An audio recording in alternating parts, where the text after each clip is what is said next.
నమస్కారం. ETV life ఆధ్యాత్మిక channel తీర్థయాత్ర కార్యక్రమానికి స్వాగతం. ప్రేక్షకులకు రథసప్తమి శుభాకాంక్షలు. ఈ ప్రపంచానికి సూర్యుడే ఆత్మ అని వేదం ప్రకటించింది. ప్రతి జీవి శరీరంలోని జ్ఞాన కర్మేంద్రియాలు ఆదిత్యుని స్వరూపాలేనని వేదవాక్కు. కాలం ముందుకు సాగటానికి, ఋతువులు మారటానికి సూర్య భ్రమణమే కారణం. ఆయురారోగ్య ఐశ్వర్య ప్రదాత సూర్యభగవానుడు. భాస్కరుడిని త్రిమూర్త్యాత్మకుడిగా భావించి ఆరాధించడం వైదిక సాంప్రదాయం. అలాంటి సూర్య భగవానుడికి ఎంతో అరుదుగా మాత్రమే ఆలయాలు ఉంటాయి. ఉభయ తెలుగు రాష్ట్రాలలో కెల్లా అత్యంత ప్రసిద్ధిగాంచిన సూర్య దేవాలయం అరసవెల్లి. ఆంధ్రప్రదేశ్ శ్రీకాకుళం జిల్లాలో ఉన్న ఈ ఆలయ విశేషాల్ని ఇప్పుడు వీక్షిద్దాం.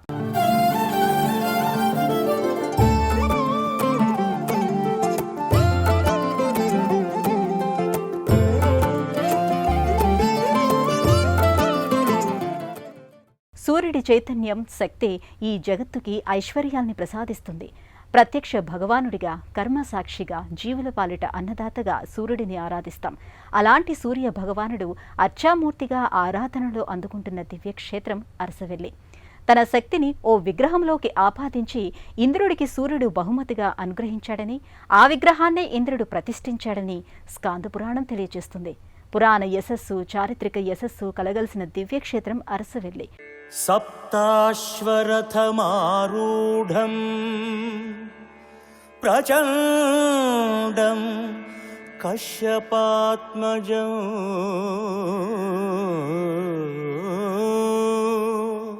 శ్వేతపద్మధరం దేవం తం సూర్యం ప్రణమామ్యహం.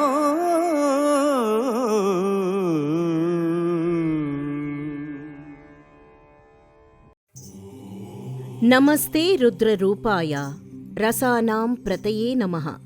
అరుణార్క నమస్తేస్తు హరిదశ్వ నమోస్తుతే. త్రిమూర్తుల సృష్టి స్థితి లయకారకత్వాలన్నీ ఏకీకృతంగా గ్రహిస్తున్న ప్రత్యక్ష భగవానుడు భాస్కరుడు. సమస్త సృష్టికి నిరంతరం దివ్య తేజస్సును అందించే సర్వదేవాత్మకుడు సూర్యుడు. ఉషోదయ కిరణాలతో సకల జీవకోటిని నవచైతన్యంతో ఉంచుతోన్న సూర్యభగవానుడు ఆరాధ్యమూర్తిగా అరసవల్లి క్షేత్రం. నాగావళి నదీ తీరంలో ఉన్న ఈ విశేష క్షేత్ర దర్శనం ఆరోగ్య సౌభాగ్యకారకంగా భక్తులు భావిస్తారు.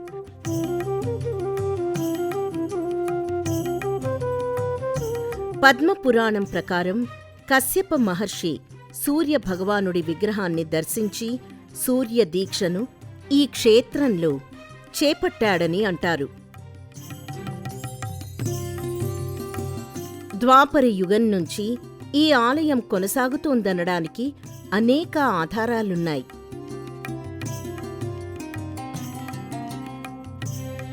ఈ ఆలయంలో ఆదిత్యుణ్ణి పూజించినవారు అన్ని కష్టాలు తొలగి హర్షంతో తిరిగి వెళ్తారు కాబట్టి ఈ క్షేత్రానికి హర్షవల్లి అని పేరు.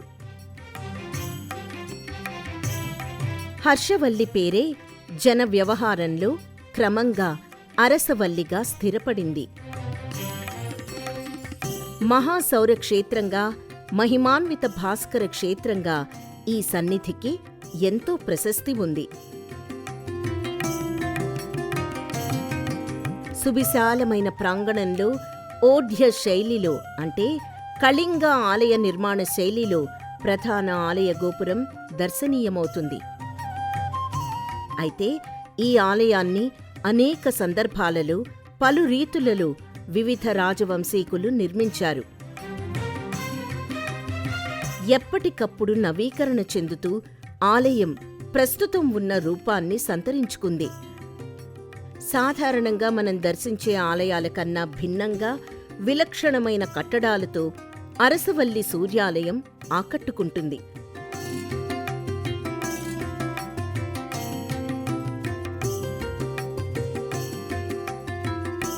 16వ శతాబ్దంలో ఈ ఆలయంపై మతావేశపరులు దాడి చేసి ధ్వంసం చేశారు.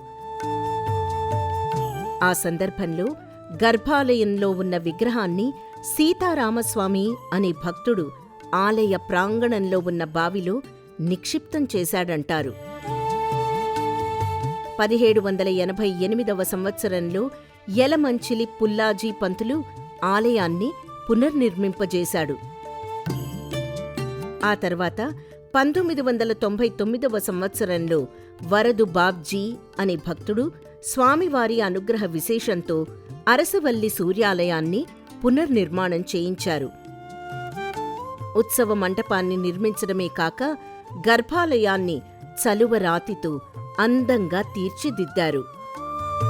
సకల జగత్తును నిర్వహించే పరబ్రహ్మ స్వరూపమే సూర్యనారాయణ స్వామి.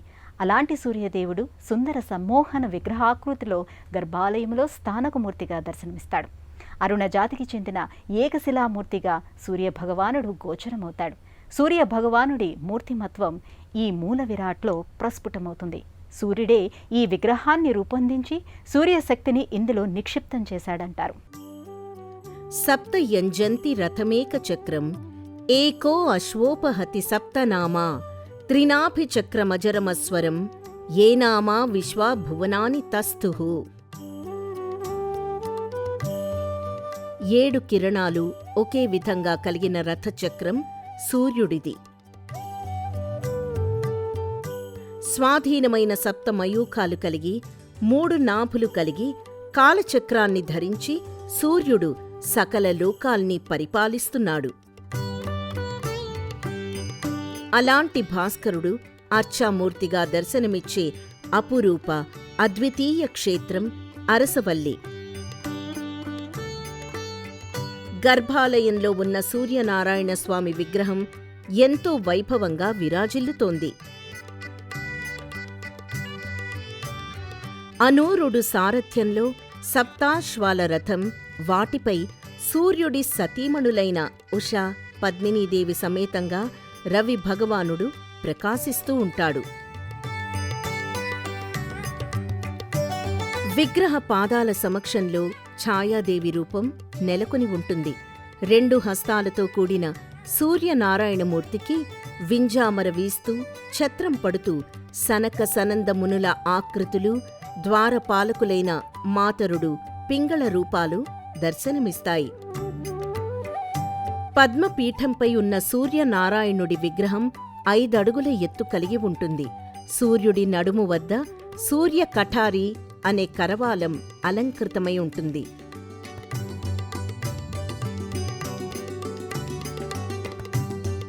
సర్వాలంకృతంగా నానావిధ ఆలంకారిక విశేషాలతో రజత సువర్ణమయ కవచాలతో సూర్యనారాయణుడు భక్తజన సమ్మోహనంగా భాసిల్లుతాడు. అరసవెల్లి దేవాలయంలో సంవత్సరానికి 2 పర్యాయాలు సూర్యకిరణాలు ఉదయం సంధ్యలో గర్భగుడిలో ఉన్న మూల విరాట్ పాదాలకు సోకేలా నిర్మించడం ఓ ప్రత్యేకత. ఉత్తరాయణ, దక్షిణాయన కాలాల మార్పు సమయంలో ఉదయభానుని లేలేత కిరణాలు విగ్రహం పాదాల మీద పడతాయి. అంతేకాదు, అలనాటి ఆలయ శిల్ప నిర్మాణ ప్రతిభకు ఇదొక గొప్ప నిదర్శనం. అరసవల్లి దేవస్థానం ప్రాంగణంలోని అనివెట్టి మండపం, ధ్వజస్తంభం నుంచి సుదర్శన ద్వారం మధ్యలో తొలి కిరణాలు గర్భగుడిలోకి మూల విరాట్ ఆదిత్యుని శిరస్సును స్పృశిస్తాయి. ఆదిత్యునిని సూర్యకిరణాలు తాకిన వైనాన్ని తిలకించేందుకు భక్తులు తండోపతండాలుగా అరసవల్లికి విచ్చేస్తారు.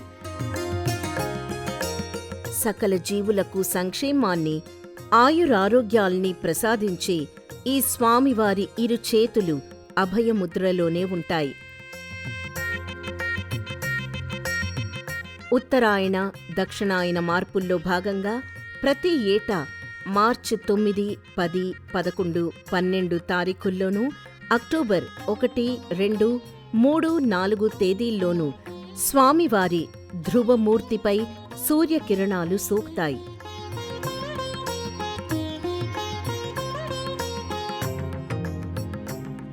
మామూలు రోజులతో పోలిస్తే మాఘ, వైశాఖ, కార్తీక మాసాల ఆదివారాల్లో ఈ క్షేత్రానికి వచ్చే భక్తుల సంఖ్య గణనీయంగా ఉంటుంది. ముఖ్యంగా రథసప్తమి పర్వదినాన లక్షలాదిగా భక్తులు ఈ క్షేత్రానికి తరలివచ్చి సూర్యనారాయణ స్వామి అనుగ్రహానికి పాత్రులవుతారు.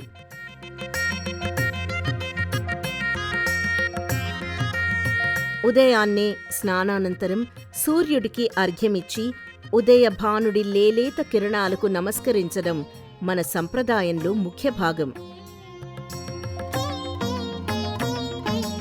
సూర్యుడు నమస్కార ప్రియుడు.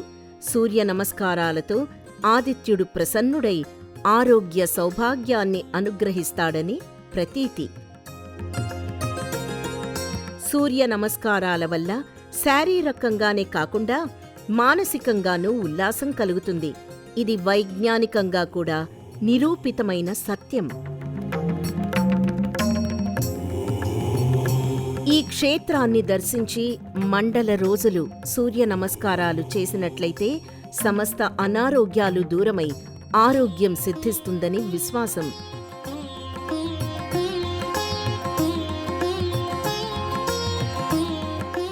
మయూర కవి సూర్యారాధన చేసి తన చర్మ వ్యాధి నుంచి విముక్తి పొందాడని పురాణాలు ప్రస్తావించాయి. చారిత్రకంగా అవలోకిస్తే అరసవెల్లిలో సూర్య దేవాలయాన్ని కళింగ రాజ్య పాలకులు తూర్పు గంగరాజులలో ప్రముఖుడైన దేవేంద్రవర్మ 545 సంవత్సరంలో నిర్మించినట్టు శాసనాల ద్వారా తెలుస్తుంది. ఆ తర్వాత ఆయన వారసుడు 1వ దేవేంద్రవర్మ 648 సంవత్సరంలో సూర్యగ్రహణ సమయాన ఆదిత్య విష్ణుశర్మ, భానుశర్మ అనే విప్రులకు అరసవెల్లితో పాటు మరికొన్ని గ్రామాల్ని దానమిచ్చినట్టు ఆలయములోని శాసనాలు వెల్లడిస్తాయి. గంగవంశరాజులు అరసవల్లి సూర్యదేవుడి సేవలో తరించారు. గుణార్ణవుని కుమారుడు దేవేంద్రవర్మ స్వామికి నిత్యభోగం, నిత్యారాధన, విశేష పూజలు, కళ్యాణోత్సవాలు, ఆచంద్ర తారార్కం నిర్వహించడానికి విరివిగా భూదానం చేసినట్టు శాసనాలు చెప్తున్నాయి. అలాగే 11వ శతాబ్దంలో అనంతదేవవర్మ ఈ దేవాలయంలో వేద పాఠశాల, చలివేంద్రాలు, భక్తులకు ఉచిత భోజన సదుపాయం కోసం భూములు ఇచ్చినట్టు ఆలయ ప్రాంగణంలోని శాసనాల ద్వారా తెలుస్తోంది. ఇంద్రుడు సూర్య విగ్రహాన్ని ఇక్కడ ప్రతిష్ఠించడానికి ఓ పురాణగాథ ప్రచారంలో ఉంది. కురుక్షేత్ర సంగ్రామం జరుగుతున్న సందర్భంలో బంధుమిత్రుల మరణాల్ని ప్రత్యక్షంగా చూడలేక బలరాముడు తీర్థయాత్రలకు బయల్దేరాడు. వింధ్య పర్వతాలు దాటి కళింగ ప్రాంతానికి చేరుకున్నాడు. అప్పటికే కరువు కాటకాలతో ఇబ్బంది పడుతున్న ప్రజలు తమకు క్షామం బాధ నుండి విముక్తి కలిగించాలని బలరామదేవుణ్ణి వేడుకున్నారు. అప్పుడు తన ఆయుధమైన హలంతో భూమిపై దున్నాడు. ఆ ప్రాంతం నుంచి జలధార ఉద్భవించింది. బలదేవుడి నాగలి నుంచి ఉద్భవించిన ఆ జలతరంగిణి నాగావళి నదిగా ఆవిష్కారమైందంటారు. నాగావళి తీరంలో బలరాముడు 5 శివలింగ మూర్తుల్ని ప్రతిష్ఠించాడు. అందులో 4వది శ్రీకాకుళంలోని ఉమారుద్రకోటేశ్వరస్వామి ఆలయం. ఈ ఆలయ ప్రతిష్ఠిత సందర్భంలో దేవతలందరూ స్వామిని సూర్యాస్తమయంలోపు దర్శించుకోగా ఇంద్రుడు సూర్యాస్తమయం తరువాత కోటేశ్వరుడి దర్శనానికి విచ్చేశాడు. తనకు దర్శనానికి అవకాశాన్ని కల్పించమని నందీశ్వరుణ్ణి ఇంద్రుడు అడిగాడు. కాలాతీతమైనందువల్ల దర్శనం సాధ్యం కాదన్నాడు నందీశ్వరుడు. దాంతో ఇంద్రుడు నందితో ఘర్షణకు దిగాడు. అప్పుడు నంది ఆగ్రహంతో తన కొమ్ములు విసరగా ఇంద్రుడు విసురుగా దూరంగా పడిపోయి స్పృహ తప్పాడు. సూర్యకిరణాల ప్రభావంతో కొంతసేపటికి స్పృహలోకి వచ్చిన ఇంద్రుడు సూర్యుణ్ణి ప్రార్థించాడు. తనలోని శివ పరమాత్మ కొలువై ఉన్నాడని, తనకు భక్తిగా నమస్కరిస్తే ఆ పరమేశ్వరుడికే ఆ నమస్కారాలు చెందుతాయన్నాడు భాస్కరుడు. ఆదిత్యుణ్ణి ఇంద్రుడు పరిపరి విధాలుగా స్తుతించాడు. నువ్వు కింద పడిన ఈ ప్రదేశంలో నీ వజ్రాయుధంతో తవ్వు, అక్కడ నా విగ్రహం లభిస్తుంది. ఈ ప్రదేశంలోనే ప్రతిష్ఠించి తొలి పూజ నువ్వు నిర్వహించు. నువ్వు తవ్విన ఈ ప్రదేశంలో నేను నా మహిమా విశేషంతో సూర్య జలాన్ని నిక్షిప్తం చేస్తాను. ఇకపై ఈ జలనిధి ఇంద్ర పుష్కరిణిగా ఖ్యాతి గడిస్తుందన్నాడు సూర్యుడు. ఇంద్రుడు హర్షాతిరేకాలతో తన ఆమోదం తెలిపాడు. సూర్యుడు ఈ ప్రదేశం ఇకపై హర్షవల్లిగా వర్ధిల్లుతుందని పేర్కొన్నాడు. అలా ఈ క్షేత్రంలో సూర్యుడికి ఇంద్రుడు తొలి పూజలు చేసి చరితార్థుడయ్యాడు. అరసవెల్లి సూర్యనారాయణ స్వామివారికి సంవత్సరం పొడవునా విశేష పర్వదినాలలో ఉత్సవాలు ఘనంగా కొనసాగుతాయి. ఈ క్షేత్రంలో సూర్య జయంతి అయిన రథసప్తమి ప్రధాన వేడుక. ఉభయ తెలుగు రాష్ట్రాల నుంచే కాక ఒడిషా, ఛత్తీస్గఢ్, మహారాష్ట్ర, కర్ణాటక రాష్ట్రాల నుండి కూడా భక్తులు ఈ వేడుకకు విచ్చేస్తారు. మాఘ శుద్ధ సప్తమి, రథసప్తమి. కశ్యప మహర్షి అదితిల కుమారుడు ఆదిత్యుడు.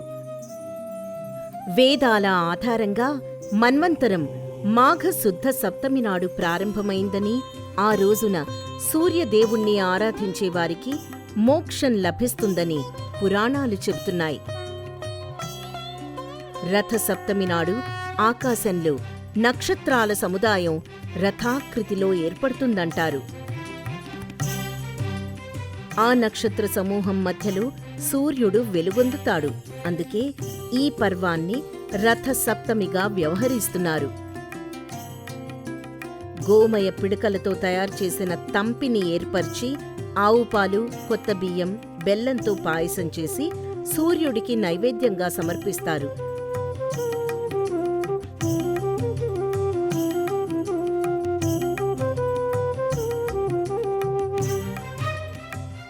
దీనిని చిక్కుడాకులో ఉంచి ప్రసాదంగా స్వీకరిస్తారు. రథసప్తమి నాడు తెల్ల జిల్లేడాకు, రేగిపండు శిరస్సుపై ధరించి తల స్నానాన్ని ఆచరించడం ద్వారా ఆరోగ్య సౌభాగ్యం కలుగుతుందని నమ్మకం. చైత్ర శుద్ధ ఏకాదశి నాడు సూర్యనారాయణ స్వామి కళ్యాణోత్సవం జరుగుతుంది. కార్తీక శుద్ధ ఏకాదశి నాడు క్షీరాబ్ది ద్వాదశి తెప్ప తిరునాళ్లను ఈ క్షేత్రంలో నిర్వహిస్తారు.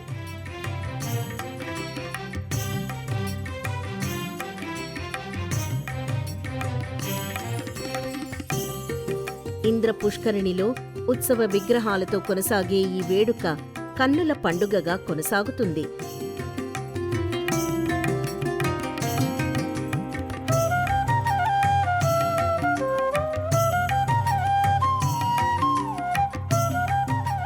చైత్ర శుద్ధ ఏకాదశి నుంచి చైత్ర బహుళ పాడ్యమి వరకు వార్షిక బ్రహ్మోత్సవాల్ని 6 రోజుల పాటు అతి వైభవంగా ఈ క్షేత్రంలో జరిపిస్తారు.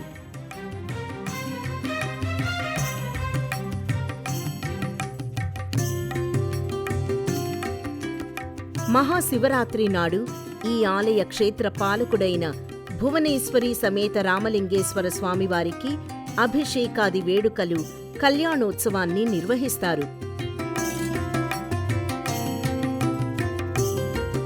హోలీ పర్వదినం సందర్భంగా శ్రీ సూర్యనారాయణ స్వామివారికి డోలోత్సవ వేడుకలు కొనసాగుతాయి. ప్రతినిత్యం ఉదయం 5 గంటలకు సుప్రభాత సేవతో అరసవల్లి సూర్యనారాయణ స్వామివారికి నిత్య పూజాదికాలు ప్రారంభమవుతాయి. ఉదయం 5:30 నిత్యార్చన జరుగుతుంది. మహానివేదన మధ్యాహ్నం 12:30 సమర్పిస్తారు. ఇక ప్రతినిత్యం శ్రీ ఉషా ఛాయా పద్మిని సమేత సూర్యనారాయణ స్వామికి అష్టోత్తర సేవ, సహస్రనామార్చన ఉదయం జరుగుతుంది. ప్రతి ఆదివారం మధ్యాహ్నం 3 గంటలకు క్షీరాన్న భోగాన్ని నిర్వహిస్తారు. అలాగే ప్రతి ఆదివారం క్షీరాభిషేక సేవ కొనసాగుతుంది.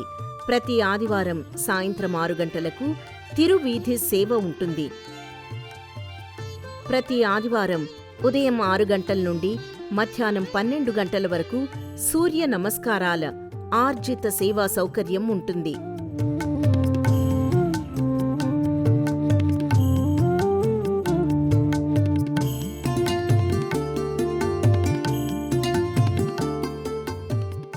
శ్రీకాకుళానికి అతి చేరువలో ఉన్న అరసవల్లికి బస్సు, రైలు, విమాన మార్గాల ద్వారా చేరుకోవచ్చు. విశాఖపట్నం నుండి ప్రతి 10 నిమిషాలకు బస్సు సౌకర్యం ఉంది. శ్రీకాకుళానికి 13 కిలోమీటర్ల దూరంలో శ్రీకాకుళం రోడ్ రైల్వే స్టేషన్ ఉంది. అక్కడి నుంచి బస్సుల ద్వారా, ప్రైవేటు వాహనాల ద్వారా అరసవల్లికి చేరవచ్చు. శ్రీకాకుళానికి 106 కిలోమీటర్ల దూరంలో విశాఖపట్నం విమానాశ్రయం ఉంది. అక్కడి నుంచి బస్సుల ద్వారా శ్రీకాకుళం చేరవచ్చు. సూర్య భగవానుడు చైతన్యానికి, జాగృతికి ప్రతీక. ఆయన స్ఫూర్తి ప్రదాత, జ్ఞానదాత, దివ్యమణిగా దివ్యంగా ప్రకాశిస్తూ, దివాకరుడిగా తేజరిల్లుతూ, భాస్కరుడిగా భాసిల్లుతూ జీవకోటిని అనుగ్రహిస్తాడు. నిత్య చైతన్య రథసారథి, భవ్య తేజోమూర్తి అయిన ఆదిత్యుణ్ణి ఆరోగ్య సౌభాగ్యాల కోసం ప్రార్థిద్దాం. రేపు మరో క్షేత్ర సందర్శనంతో తీర్థయాత్ర కార్యక్రమంలో మళ్ళీ కలుసుకుందాం. అంతవరకు సెలవు. నమస్కారం.